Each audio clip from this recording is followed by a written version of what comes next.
quiet seaside town, an evil laid to rest centuries ago, has risen. An abandoned fortress deep in the swamp holds a secret that could save the village or destroy it. Now, a band of adventurers sets out to dig up the wounds of the past and bring the light of day to the roots of ruin. This is Tabletop Gold.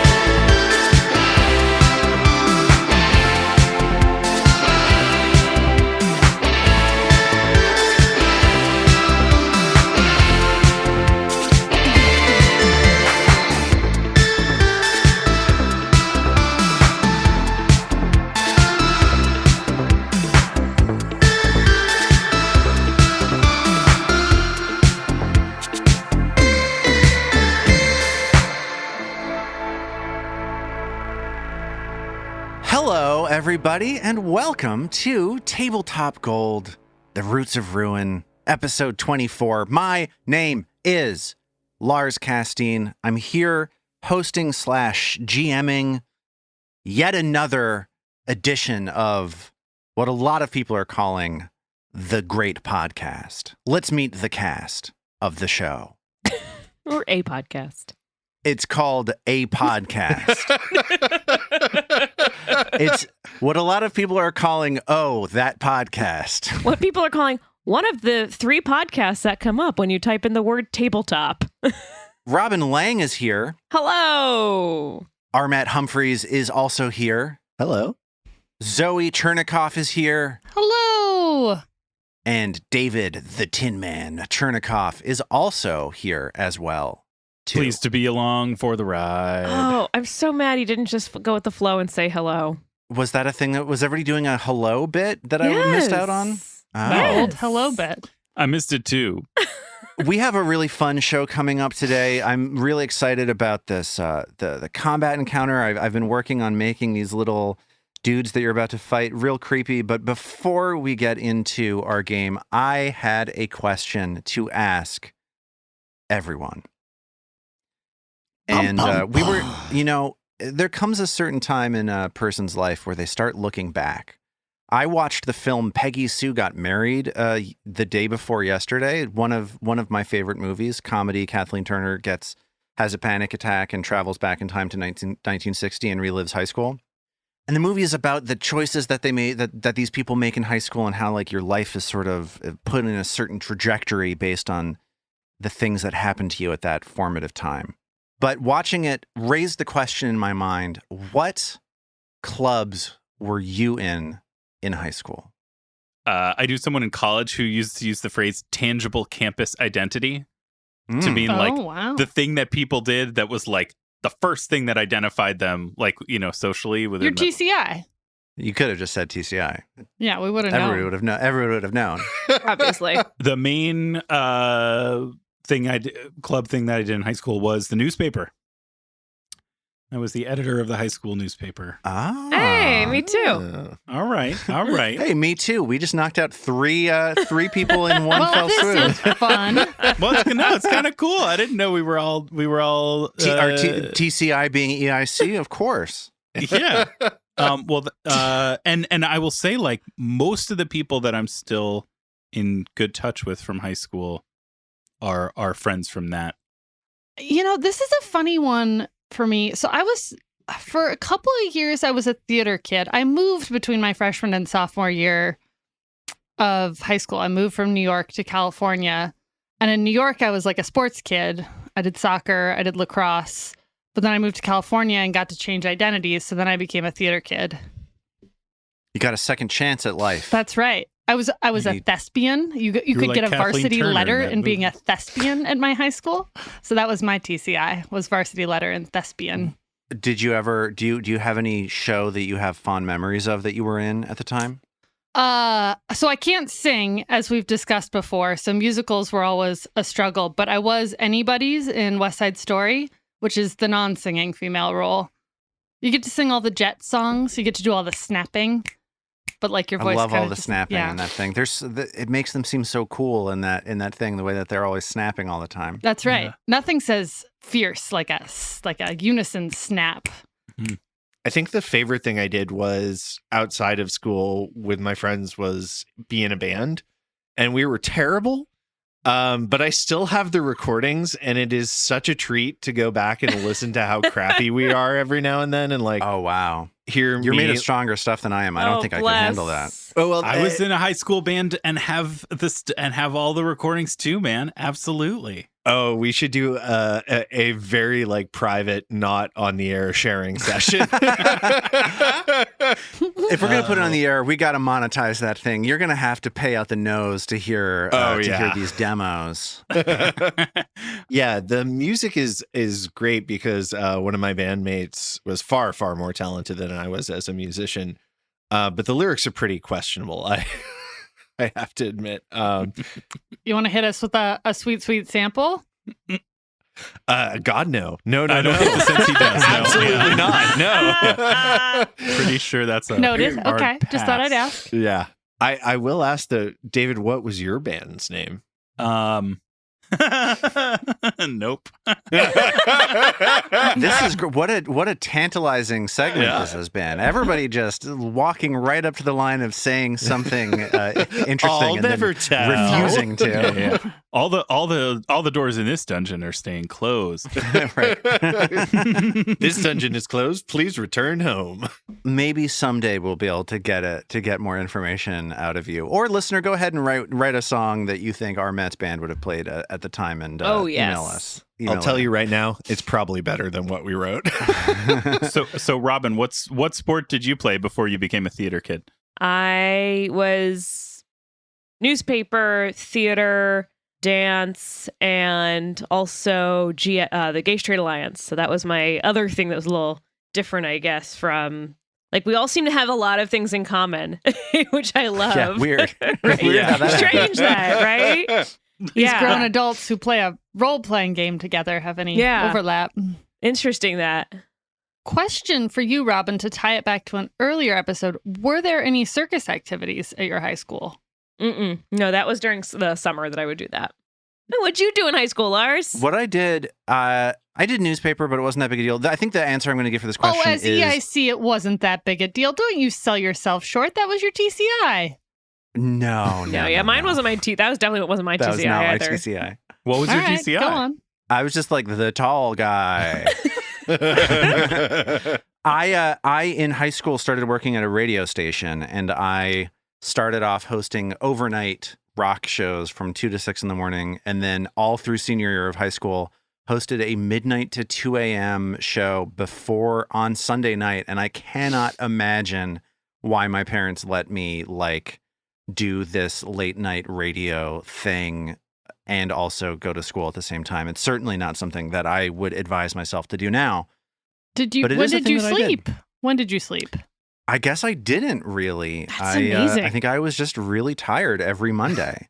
I can't imagine you or your wife letting your child do that before their senior year of high school. Not that your child's anywhere near their senior year of high school, but... Not yet, no. Yeah, he's a little young to be hosting a radio show, I think. Yeah, I don't think he's even going to know what a radio is, so I'm not terribly worried about it. He'll be hosting his own podcast. I can attest to that. We recently got a new Bluetooth speaker for our phones, but it also has it looks old-timey, and it also has a built-in very low-grade AM/FM. And it sits on our kitchen counter, and our kids are sometimes in their stools. And do you want to know what their favorite radio station is? Yeah, totally. The Waves, by which they mean they love to crank up the static as loud as they can because they don't really understand. And they get really upset that the song they want isn't on. Anyways, I don't recommend it, is my point. Don't get him a radio. I loved the radio. So, Lars, does this mean that Soren's not going to be showing up to record Soren and the Tin Man later this week? He's grounded for trying to record that show with you, frankly. They did so much prep work, though. Not until he's graduated from high school. You're going to have to wait for about 18 years, David. I'm sorry. Man, I don't know how much of this rundown is going to keep. I heard he learned 2 new words just for the podcast. Yeah. And he even knows how to spell one of them. Yeah. Tin and deal. man. Yeah. 2 of them. Wow. You know what I think we should do now is I think we should start playing our game. What do you think? Let's fight these monsters. Yeah. Okay. If you are enjoying Tabletop Gold, please rate and review us on your podcast app of choice. Now, let's get into it. Your mission to discover the source of Gauntlet's power and disable it has hit a snag. After running for your lives to escape a crypt inhabited by an undead shadow, you've retraced your steps and found yourself in an open room filled with rubble, fallen down from the collapsed floor a level above. Scavenging in that rubble, you've spotted a quartet of emaciated, pale-skinned, long-limbed humanoid creatures with razor-sharp teeth and wispy white hair. And unfortunately, they have all dropped an enormous crossbow they were dismantling and have turned in your direction to attack. Before we get into it, there's a couple things I want to say. I just want to establish that Mag is still enfeebled 1 from her shadow being partially pulled off by that undead shadow. Mag is also scouting at the time that this encounter is going to start, which means that everybody is going to get +1 to their initiative when they roll that. Oh. And the last thing I want to say is that this is episode 24. Hero points are going to be reset to 1 per player next episode. So this is your official use them or lose them warning. How quick they go. Let's get re-rolling. And with all that preamble out of the way, what do you say we... Yeah. Roll for initiative. All right. David, what is your initiative that Mag has rolled? Enfeebled Mag rolled an enfeebled 15. Okay, that's like sort of middle of the road, right? More or less? Yeah. How about Robin? The computer register is 11, but I think it's actually a 12 because of that +1 you mentioned. Got it. So Yeah. Still not good. Still not good. Not good either way. Yeah, the way that initiative works in this game is ties go to the monsters. So the +1 is basically a tiebreaker, is how that works. Makes sense. Zoe, what did Norman get for initiative? Norman's feeling sassy, and he has a 26. Woo. And you're stealthing for initiative, right? So Yeah. how did Norman hide so effectively? I mean, isn't he always hiding effectively? No, he's come in a door and he's kind of pressed against this wall right around a corner. And, he tiptoed in so carefully. So he's just stealth as can be. And Armat, what's Vadim's initiative? Vadim rolled a 22. Ugh. Chill needs to get better rolls. How did I roll a 4? Yeah, I mean, that's terrible for the bard. I need to roll higher to send out those buffs, and I can't buff people when I roll a 4 on the die, and it's really frustrating.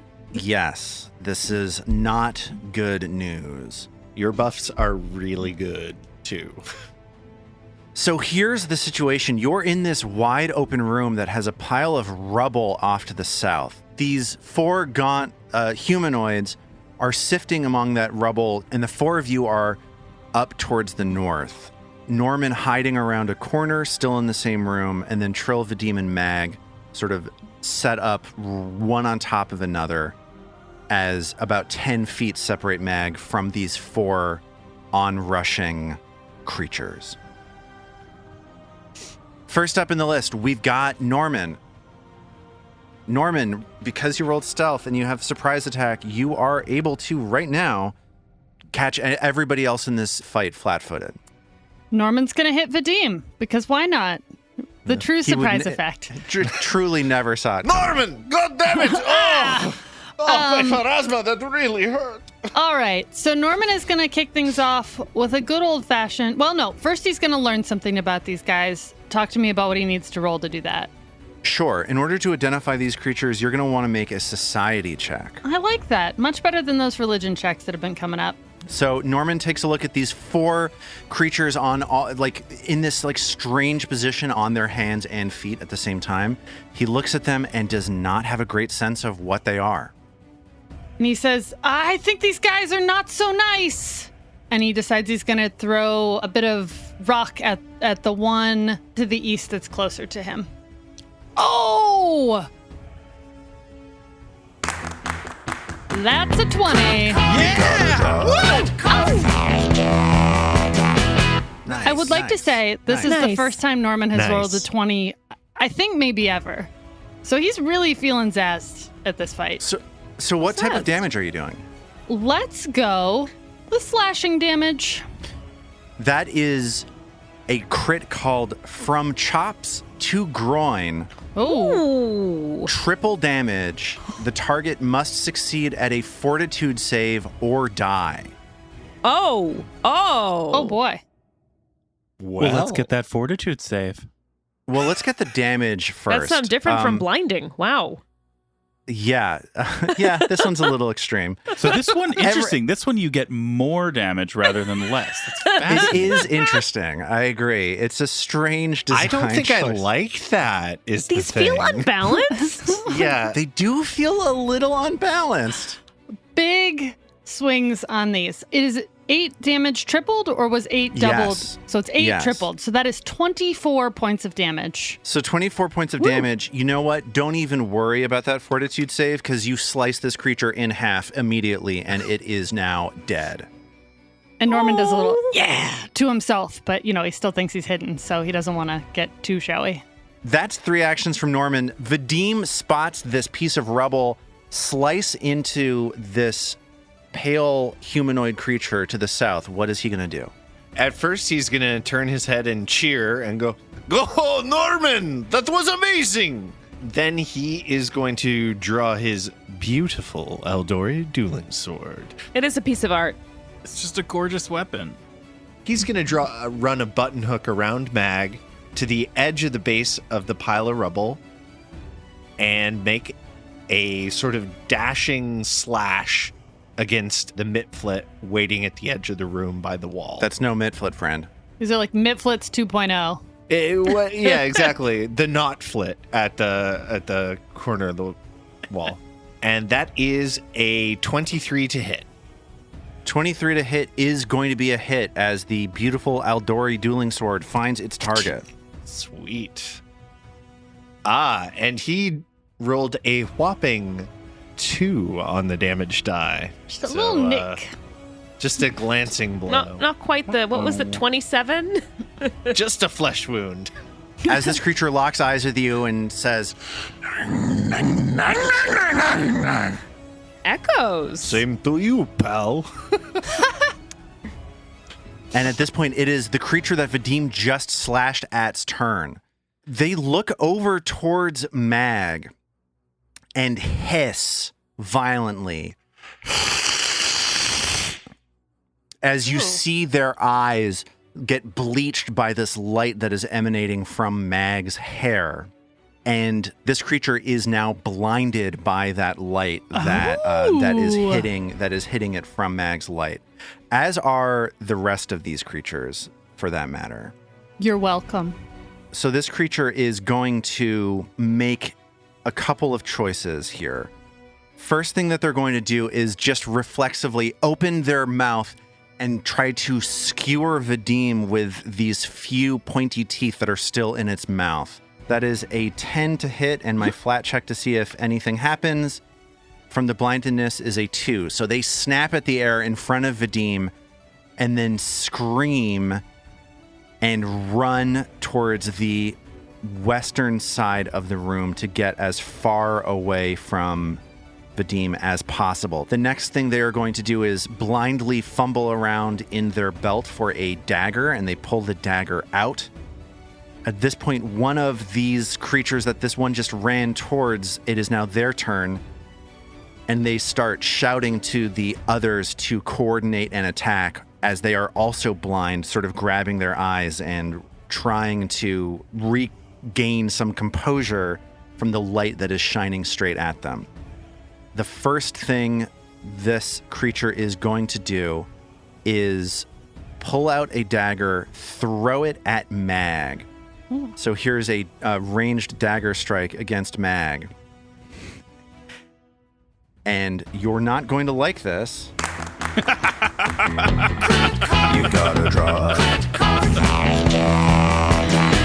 Nice. It is nice. Though. They passed their flat check. They rolled a 16 on the flat check. Glimpse, please. Okay, so let's see what the damage is. This is a crit called Clean Through. Whoop. Piercing attack. It's very simple. Triple damage.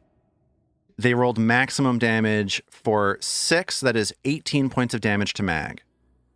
Glimpse, please. Yeah, Glimpsed. let's glimpse that. Glimpsed, that is 14 points of damage to Mag. And this creature, in addition to being blind, nearly falls down to the floor from the strength being sapped out of their body as they are now enfeebled 2. Tank. And they are going to scamper back into the rubble to get away from Mag's light. And then the final of these emaciated, pale creatures hisses at Mag, seeing that she is hit.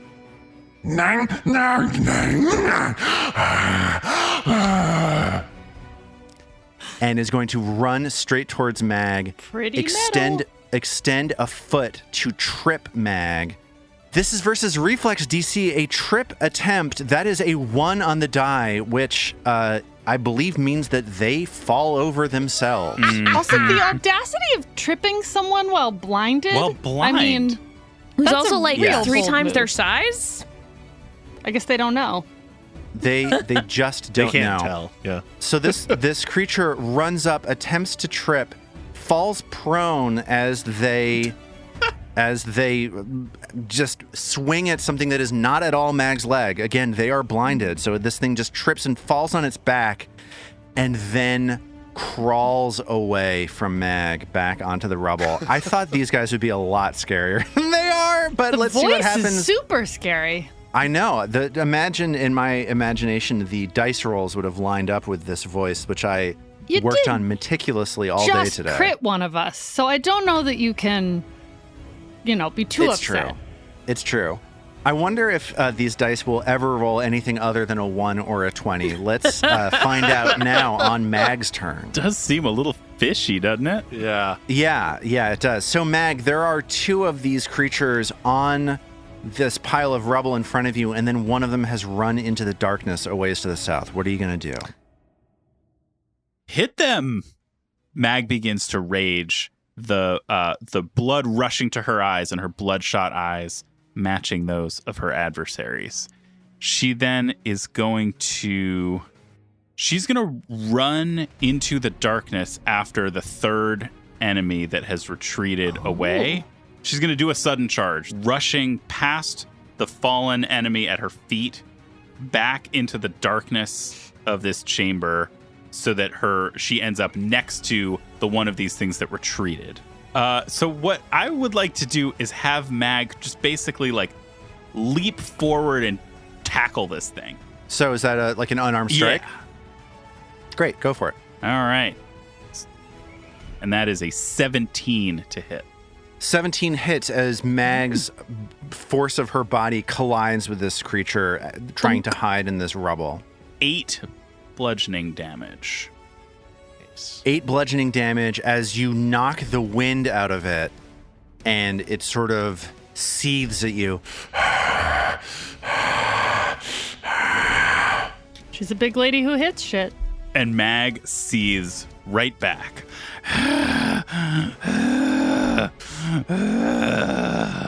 So, Trill, you hear the sound of 2 panting maniacs of 40 feet to the south of you. What are you going to do on your turn? Finally, okay. So, Trill sees all of this mania happening, and Trill finally says, well, I guess it's time to finally get down to business.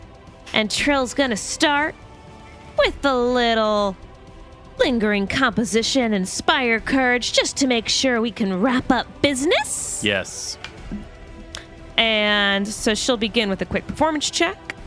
to see how long her Inspire Courage lasts. And that's a 19 on the die, which ends up with a 27 for that performance check. Yeah, so that 27 on your performance check is absolutely a critical success. So the next... So that's going to be a pretty good Inspire Courage. Yeah, this is going to be a 4-round Inspire Courage from you. So there you all go. Everybody's heart is filled with hope by your song. Can I ask a quick question? What song is Trill singing in your guys' mind when she's inspiring us? You're the best around, I think. You're the best around. Yeah. Serious Karate Kid vibes for Mag. Know the lyrics after the best around. That's all you need, though. That still has the same effect, even with just that one lyric. Yeah. That's how efficient that songwriting is. Armatt, do you have a song that comes to mind? I think Stan Bush's The Touch. You got the touch! So for me, and I was going to say Kate Bush. This is great. Okay. Wuthering Heights? I was going to say Climbing Uphill. I don't know why this is, but it's always been the case. She's singing Joan Osborne's What If God Was One of Us, except it's What If Trill Was One of Us. I don't know why, but that's what's always happening in my mind. Truly a song that gets the blood pumping. I don't know why, but... What if Trill was I was going to say The Darkness. Oh, nice. Yeah. I believe in a thing called love. I believe in a thing called love. That's great. That's definitely what I'm going to hear in my head. So Trill's got two more actions. What is Trill going to do? Hey, now that there's two Mitflits, whatever these guys are together. People keep saying Mitflits. They're not Mitflits, not blue. This seems like a really good time to splash some acid. By the way, she's put the her torch on the floor by her feet, so she's not carrying the torch, which I feel like is worth noting. And you see as you drop the torch that these creatures eye the torch with fear. So Trill's going to aim the acid splash at this one, the one on the right. Right, so there's a cluster of two of these right next to each other. So if you throw acid splash, it's a splash onto both of them. That's a 25. Oop. Nice. 25 is a hit, not quite a critical hit. So close. And so that go ahead and roll your acid splash damage. Is a 6. So that means that the creature that you targeted is going to take a total of 7 points of damage, including the acid, and the one next to them is also going to take 1 point of splash damage. This creature, as the acid splashes on their skin, and looks at Trill with murderous intent. Now, here we are at the top of round 2. This pile of rubble contains the two parts of this creature that Norman cut in half. 2 more of them hiding on the rubble to the northern side of the room. And then Mag and this other creature just in a bare-knuckle brawl deep into the rubble to the distant south. In the north half of the room, there's Norman, there's Trill, there's Vadim. Everyone feeling pretty good about themselves from Trill's ongoing inspired courage. It's now Norman's turn. What are you going to do? All right, so he's got a strategy that works. He looks at the light. The torch at Trill's feet? At the torch at Trill's feet. He thinks about doing something with it. But first he decides to do another TKP at the one that is prone on the ground that Trill just with a rock again. Just with more slashing, and that is 18. 18 absolutely hits as another rock slashes into this prone creature. And because it's prone, you can apply your sneak attack damage. And that is 10 damage to this thing. Nice. So that is a deep cut as this creature that is on its back looks around with its large white eyes and tries to figure out who is attacking it. And with that, now can Norman scoop up the torch? Yes, Norman can pick up the torch for one action. So now he picks up the torch and, he's kind of holding it in front of himself towards these things. And it is now Vadim's turn as Vadim sees the rubble flying around the room. What is Vadim going to do? So Vadim is going to push off the wall with his unoccupied hand and dash towards the knot flit, or whatever these things are, down by Norman, placing himself in between them. He's then going to make a strike with his Aldori dueling sword. Beautiful. And that's a 29. That's a critical hit. Yeah, it is. And more than that, that's a lot of a critical hit. As Vadim runs across the room and slashes at this creature, which is too busy looking at Norman to see the strike coming. And Vadim catches it in a weak point. So that is 8 damage, so 16. So 16 points of damage. That means Vadim plunges the sword into this creature, and it just and expires, ruining the beautiful sword. It's an Just X, kidding. not flit. This is a very former knot flit. And Vadim is standing now in front of one of these creatures that he previously enfeebled. Awesome. He is going to make a second strike at it with his sword. And that is a 12, which I'm gonna... And with that 12, this creature snaps back away from Vadim, twisting its long, uncanny arms, creating air where Vadim had been striking. At this point, it is now that creature's turn. They are going to stand up on their hands and feet and take a strange scuttling motion, running around the room, past Vadim, past Norman, past Trill. As it passes Trill, it opens its mouth and takes a bite out of her leg as it runs away. Hey! Oh. That is going to be a 17 to hit Trill. No, that does not hit. Hey. And the creature seethes another moment, Yourself. pulls out a dagger, and that is the end of its turn. It is Mag's turn. Mag is at the far southern end of the room, bare knuckle boxing with one of these creatures on top of a pile of rubble. What is Mag going to do? Mag, blood pumping, chest heaving, already raging, inspired, and honestly kind of feeling herself is ready to finish the job. So she will draw Haplo's bastard sword two-handed with her first action. With her second action, she will bring it down from overhead in a high arc. 19 to hit. And that 19 is going to be a hit. Yeah. So that is 11 damage. Ooh. And the list of modifiers you have on this is like really ridiculous. Yes. That's you rolled your d12, then you add your strength, then you take 1 away from enfeebled, then you add 2 for rage, then you add 1 for inspired courage. It's also a magical weapon, so it's like a +1 for its accuracy. There's all kinds of little stuff. There's a going on. lot of stuff happening right now. But yeah, that's 11 I rolled hits. a 5 for 11 damage. As you cut a massive wound into the creature in front of you, and it tries to jump back but gets caught by the brunt of your attack. And you have 1 more brightness action. Of your hair. With her final action, Mag chooses to attempt to Make friends with it? Diplomacy. It's the time. No, it's time for this thing to be no more. So she will attempt a second strike with the bastard sword. A 10 to hit. I don't know. What do you think, guys? Should I hero point this? Why I got not? 2 of them. I got 2 of them, and they're gonna expire soon. Why not? You think Oh, we're gonna yeah. fight anything bigger Use them tonight? or lose them. Most You know. definitely. I think it's, go for it. All right, I'm gonna hero point it. What a cool use of a hero point on a second. It's On almost a like it deserves another one.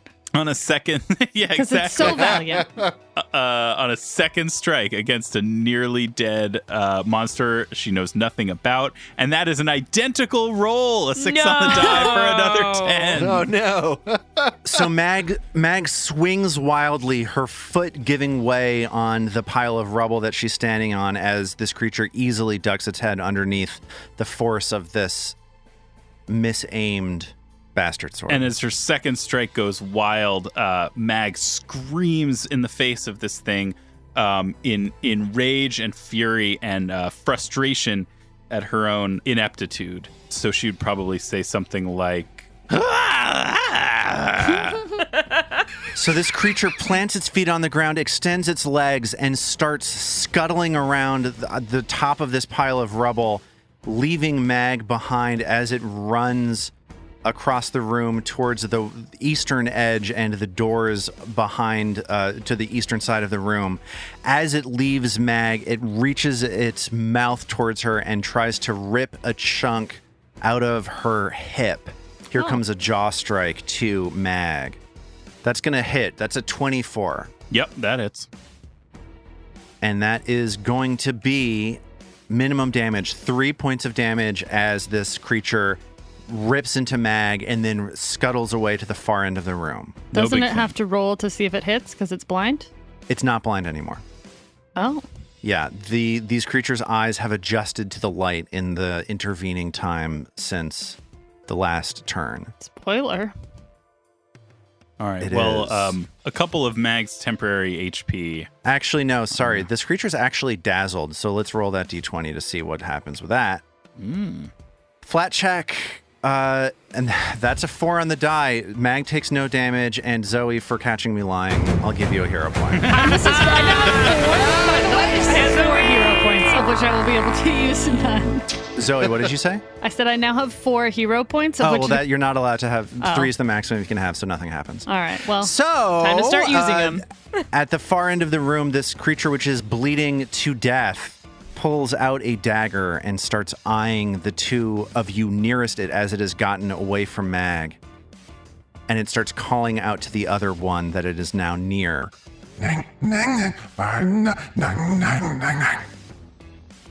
And the two of them start coordinating their attacks against you. It is now Trill's turn as she sees these two lanky, pale creatures swing over towards the eastern side of the room and begin converging upon her.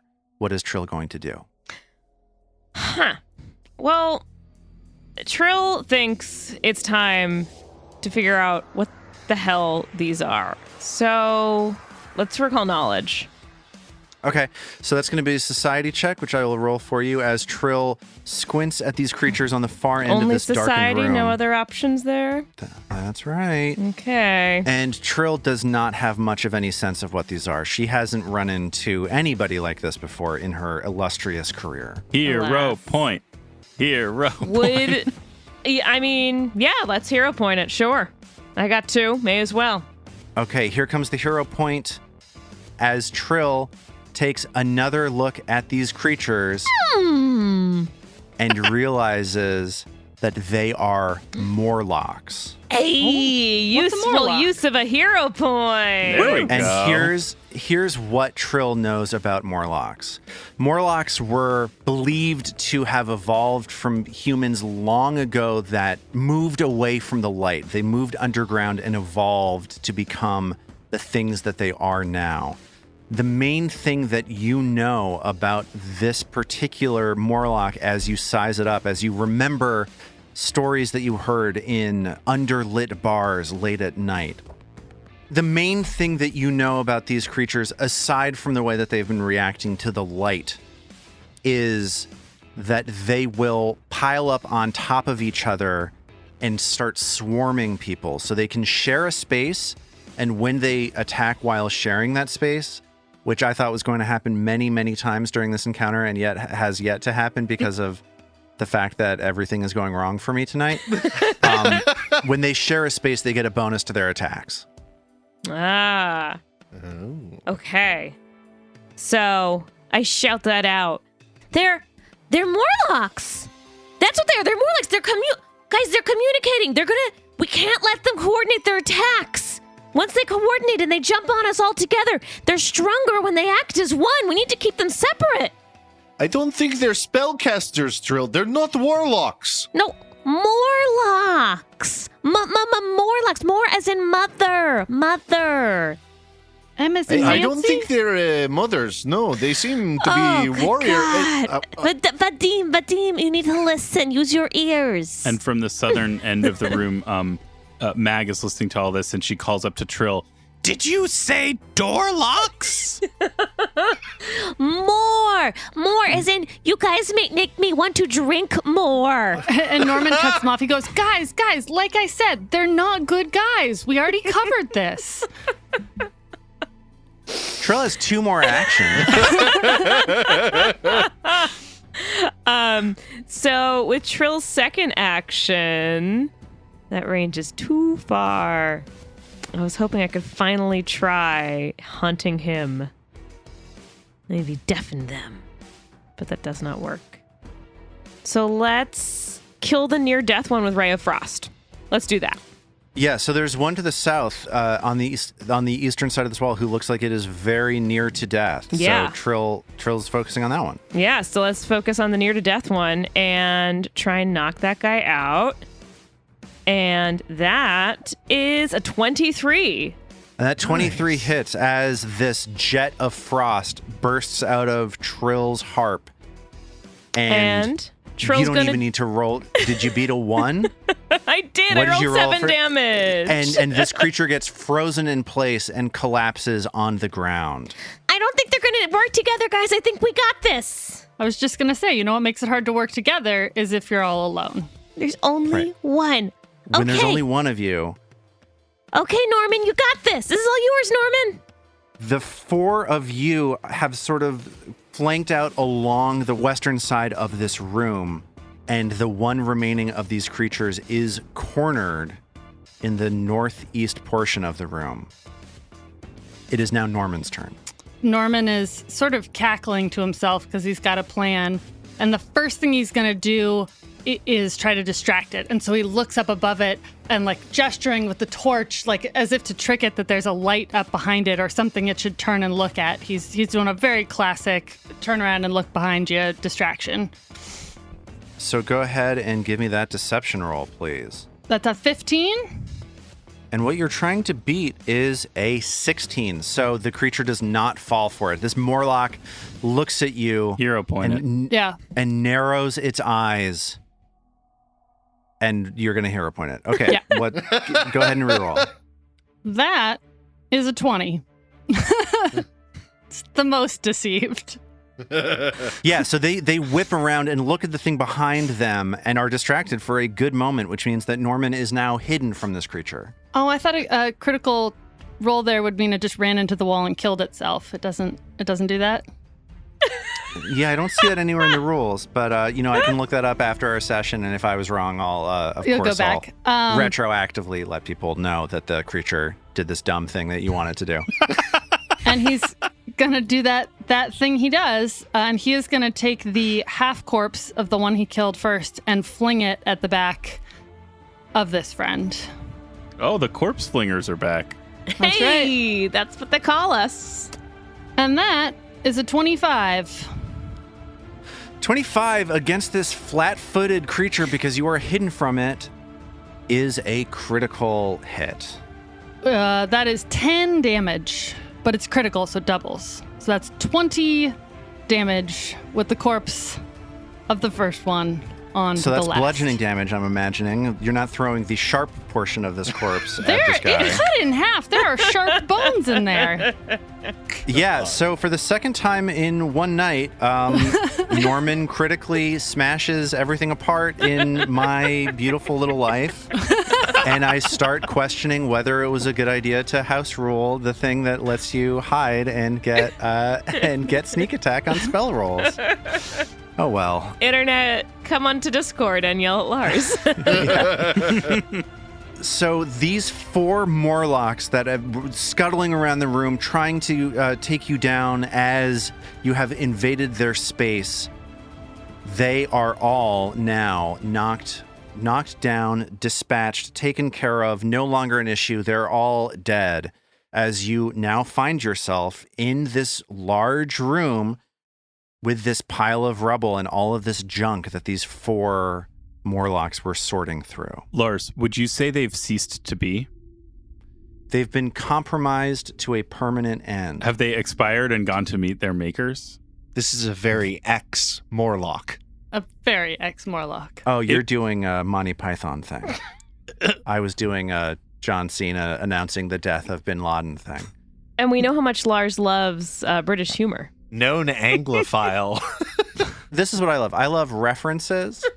I love it when in the middle of a thing, somebody says something and the only thing you can do is continue along the exact chain of references that they have set up for You know what when he likes that most of all is after a fight that was supposed to be balanced that turned out weirdly imbalanced. He's feeling open and receptive to that. I When he was particularly really- love that during a 2-round severe encounter. That's when I most enjoy That was severe? that situation. Shut up, Armand. Fuck you.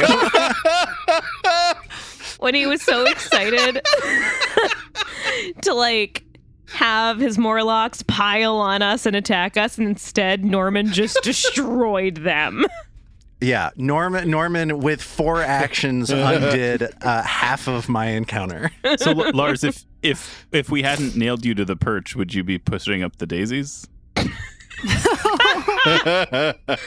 So the 4 of you are here in this room. It's I don't know if I've mentioned this before, but there's a big pile of rubble in it. And let me tell you other things that are here in this room. There are doors everywhere. There are doors leading in basically every direction. There are 2 doors off to the east, 2 doors off to the west. There's a hallway that Mag is able to see from the southern portion of the room, leading past a number of other doors. There's all kinds of places that you can go from here. This is so exciting. Norman is just laughing. He's not doing any exploring yet because he's like too pleased with how that went. He's just like hands on knees, just sort of like catching his breath. Trill wants to go investigate that crossbow they were taking apart and see what there is in that rubble. Yeah, so Trill takes a look walks over towards that crossbow and starts examining it. Can I get a crafting check from you? Is that a reasonable thing to ask from Trill as she's trying to identify what this thing is? Someone else should do that. I got a bunch of crafting. Yeah. Hey, Mag, why don't you come over and take a look at this? Sure. This seems like something you'd know better than I would. Yeah, I think I've seen something of this make before. But what were you saying before? Were you saying 4 locks? Like my bangs on my... Borlocks. You're boring me now. I'll give you 5 hero points for that, Robin. Yeah, the 2 of you pick up this object and look at it, and you realize Mag realizes that this is actually a ballista. This is like a siege weapon, more than a crossbow. It's so big that it is a crossbow built to like knock down walls. You get the impression, based on the mounting on the bottom of it, you get the impression that this may have been set up as a trap somewhere, and that trap has been dismantled and then pulled over here. You see that this is a ballista that has been bolted into something. Those bolts have been undone, and it has been carried here to this pile of rubble where it is being disassembled and examined by these 4 creatures. As Trill is doing that, I think Vadim is going to walk over to Norman and be like, Norman, that was incredible. You did so well, but what was that at the end? You threw a corpse. It's horrifying, Norman. Please, do not ever do that again. I cannot tell you. As a priest of Pharasma, that is among the worst things I have ever seen in my life. It is... The desecration of a corpse is a very serious thing to the people of my faith. Pharasma is the goddess of death, and in order for souls to reach her, we must provide their bodies respect after death. You must honor the dead, for we too will be them. And I personally would not like being used as a modified sling stone, you know? Trill hears this as she's helping Mag look through everything, and she's kind of shouts up, Norman, don't tell him about all the other corpses you used to throw when we were first coming up here. You threw more corpses? No, nope. Trill, are you was... serious? Norman, please tell me this is not true. Okay. And he's been like cocking his head at Vadim and like taking this in sort of intent. Like it genuinely hasn't occurred to him that this is at all distasteful to be flinging, the many distasteful dead bodies that he's flung at others. He sort of looks at him and he says, "Oh, I'll think on it. I hear you. And I definitely haven't done that before. Nope." And then to like sort of in his usual, like he can't quite cope with the scene, he's like, "But I figured out what Trill was saying. She was saying more locks. Are you guys hungry? I've got some schnooks here." And he pulls out some schnooks for everyone. Whoa, schnooks. That looks delicious. I did work up some hunger. And as he chooses schnook, he's going around looking for treasure or anything in this room. Secret doors and treasure. Trill's going to move on and start looking at some of the bodies to see if they've got anything in their pockets. And Mag would want to look in the rubble. And Vadim will still help search as well. Okay, so 3 of you start searching, and Trill starts going through the pockets of these fallen Morlocks.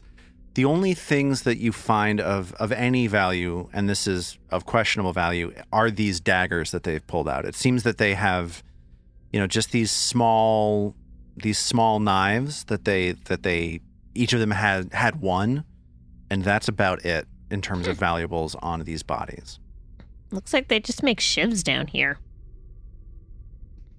Yeah, and I think as you're looking at them, you do sort of get the sense that these are things that they have crafted themselves. The 3 of you who are searching the room see around this rubble many other dismantled pieces of mechanical contraptions and so on. You also find, as I mentioned last time, like fish heads, half-eaten bodies of like animals that they've hunted for in this area, and also these half-dismantled and sometimes half-rebuilt mechanical devices.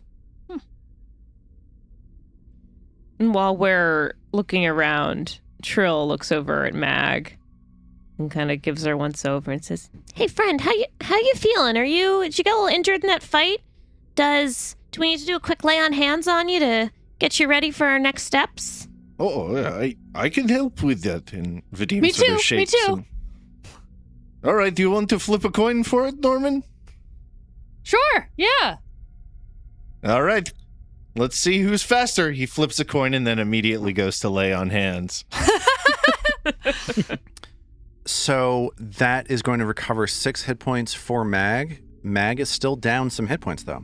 Well, why don't I do a medicine check? I might as well, right? Sure. Totally. and Trill wants to, well, they're all doing that. Trill's going to search for any other hidden doors, knowing now that there's hidden doors in almost every room, it seems. Well, there's a lot of unhidden doors. This hallway to the south, Yeah. down where I was before, there's 7 doors in it. That's true. There's so many doors, but she's still going to look for hidden doors, too. Yeah. Well, let's get that medicine check first. Was a 17. 17 is a success, meaning that Mag gets back 2 d8 hit points as Norman stitches her wounds up. You see? I got you. Oh, nice I'm good at technique, this. Norman. Yes, that's an entirely adequate stitching job right there. Yes, good work. Is Vadim refocusing during this time also? Yes. I'm thinking that by watching and sort of aiding the Norman as they heal, that's kind of the refocusing process. And Communing control with her. focus as well. Absolutely. That was And- 5 hit points back for Meg. All right. So Trill, I'm going to say rather than searching the room, is reconnecting with her muse. Great. Okay. Vadim is also reconnecting with Pharasma. And at the end of that period of time, you're healed up. Hooray! So nobody in searching this room has found any additional secret doors. It doesn't seem like there's anything else of value in here.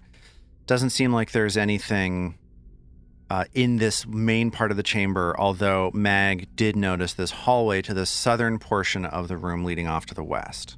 Well, I feel like Mag's the one who keeps, taking all the hits, and Mag's the one who we keep, she's the one who's got all the ideas that we keep not listening to, so I say Mag chooses where we go next. Seconded. Mag feels the group's eyes all sort of turn toward her expectantly, and it's a situation she's unfamiliar with. She's like not used to others taking cues from her. Trill's looking at her with a big smile, like just like, I trust you. Whatever you want, I'm with you. I got your back. Oh, thanks. It's interesting. I'm unaccustomed to that, and just absolutely no particular inclination about where to go. So, what do you say, Norman? Should we take things clockwise? I was going to say Norman has already been up because they came in through this door that's sort of to the northwest. So he's gone up to the door that's to the northeast, which if one were going clockwise. So while everyone is having this heartfelt talk, his hand was like already on the doorknob to open it. And he like sort of, and he's like, yeah, if you don't want to pick Mag, I was thinking maybe this one. Well, let's go together. And what are you guys doing as you're exploring? Norman's looking for traps. Okay, Norman is searching. Mag is Scouting. And as Mag puts her ear to this door to listen to it, she notices that her shadow has reattached to her foot, and she is now no longer enfeebled. But also, she does not hear anything on the other side of the door. What is Vadim doing? He's also searching. Okay, and what is Trill doing? Investigating. Okay, Trill's looking around for anything interesting. Mag and Norman push these double doors to the northeastern corner of this room open and find themselves looking back into this 10-foot wide hallway leading north, which, if you recall, terminates at the far northern end in that washroom where you saw the green ghostly light. So you have worked your way back to this central corridor, which has a door immediately in front of you to the east, and then has other doors along the way to the east and west as the hallway continues up.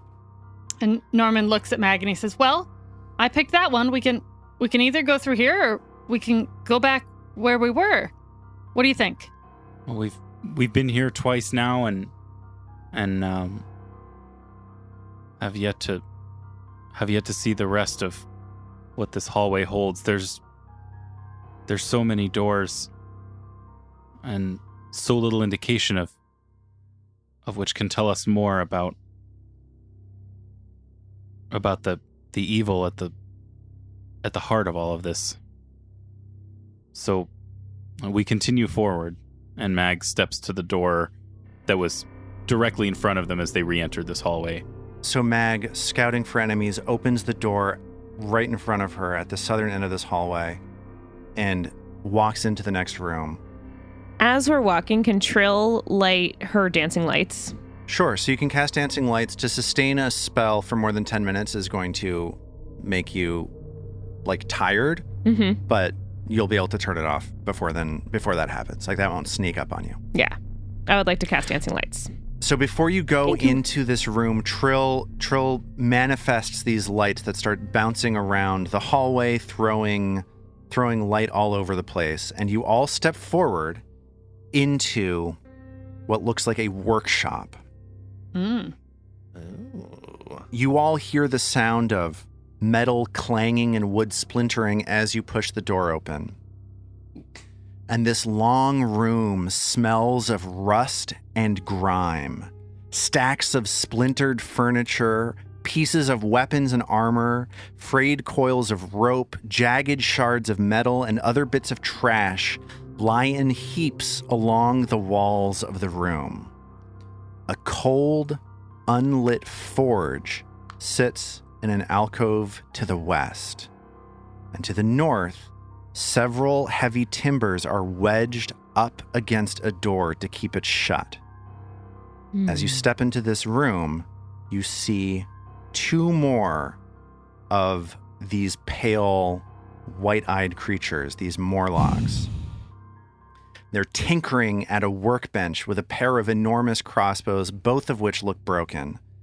They lock eyes with you and slowly put their work down as they whisper something to each other and start backing away from you with their hands held up.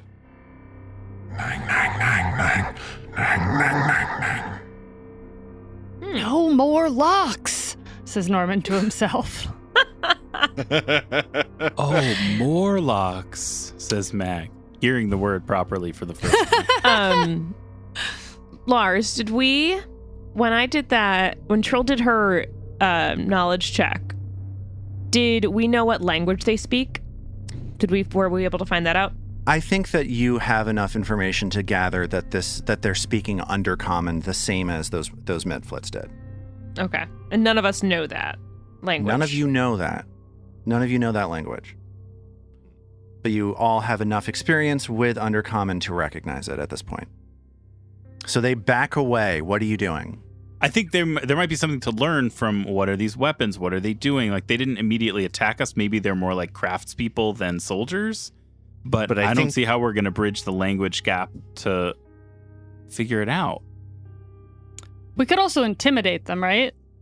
We could certainly try, but they're not like the Midflits who were really susceptible to it.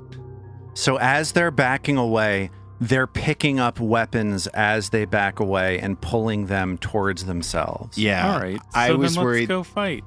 they're trying to retreat through that door, basically. If we don't have a plan, I think Norman's going to do something, aggressive and crazy. Yeah, I think it's seeing them start to reach for weapons. Yeah. Yeah, exactly. Like if nobody else is acting, Mag is going to probably charge into the room and start and they've each bashing. picked up these like bizarre contraptions that have like levers and gears and like bands pulled around this like large crossbow looking thing that looks like no crossbow you have ever seen. It looks like something that could launch literally any object right at you.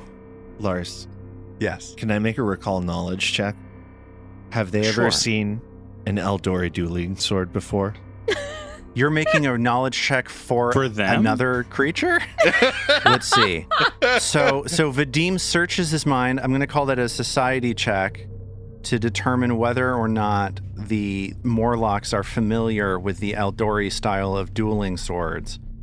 And he feels confident that they have never seen anything like that before. Excellent. I'll give them a demonstration. Maybe Mag will do a crafting check on their weapon to try to figure out what it's They then start reaching and loading things into this weapon as you are looking at them. And Mag has never seen anything like this before. All right. Well, Mag's gonna charge forward and start So drawing a as weapon. Mag starts to charge forward, they pick up these weapons. Chaos breaks out. We're going to roll for initiative in just a little while. But as the sound of fighting bursts into the room, you hear a muffled voice from the other side of this wall of timbers, and somebody is yelling, "Is there somebody out there? Please help us! Help us!" And we'll pick up from there. Beffrey! No, Next you time. do not stop that when we have Beffrey. Trill's just freezes.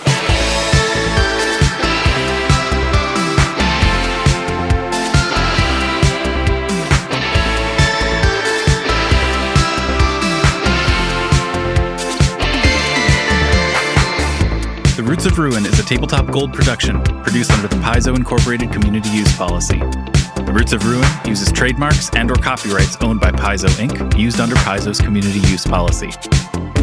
We are expressly prohibited from charging you to use or access this content. Paizo does not recognize, endorse, or sponsor this project in any way. Original characters and content are the property of Tabletop Gold. For more information about Paizo Inc. and Paizo products, visit paizo.com. We at Tabletop Gold would love to hear from you. Email us at letters@tabletopgold.com and find all our social links at tabletopgold.com.